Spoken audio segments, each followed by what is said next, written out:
One thing I've noticed in the sort of right is this weird, sort of absurd sentimentality for the 60s, the 70s, the 80s, the 90s, the early 2000s, the 1960s, or name a decade, and there's a sort of sentimentality around it.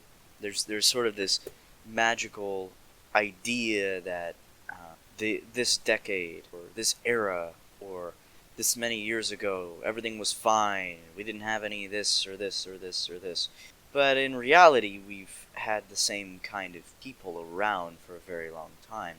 There's nothing new under the sun, and the same kind of horrible and, dare I say, the word degenerate, which I only use as a shorthand, people have been around for a long time. The same kind of people, whoremonger and whore around, were around in the 1950s and the 1960s. To whatever extent they were shown off, sure, it's different, it's worse, and I'm not denying that things have gotten worse, but what I do want to say is things have always been bad. Things have always been, not Christian, and America has not been a Christian state in a very long time. And, perhaps there were more churches back then, perhaps there were more people going to church back then, perhaps there were more Christians back then. But at the end of the day, there were people doing evil things like we see now.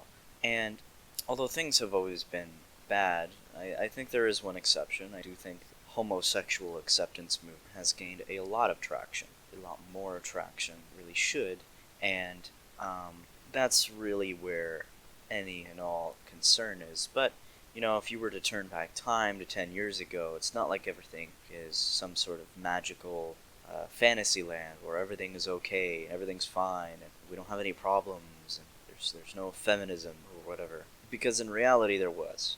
There were problems. There were people saying the same things today back then. And although perhaps that's not the majority of people, there's still a minority or something. But, perhaps the music was better, but the music still had the same ideas. Perhaps the animation movies was better, but the movies had the same kind of ideas. Perhaps the cinematography in movies was better, but the movies still had the same ideas.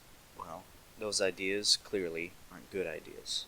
Because the 1950s made the 1960s, and the 1960s made the 1970s, and the 1970s made the 1980s, and the 1980s made the 1990s, the 1990s made the 2000s, and the 2000s made today. So keep that in mind next time you want to claim how good the 80s or the 90s, 70s or the 60s or whatever magical period of time you think that everyone had everything figured out in. Just think about that.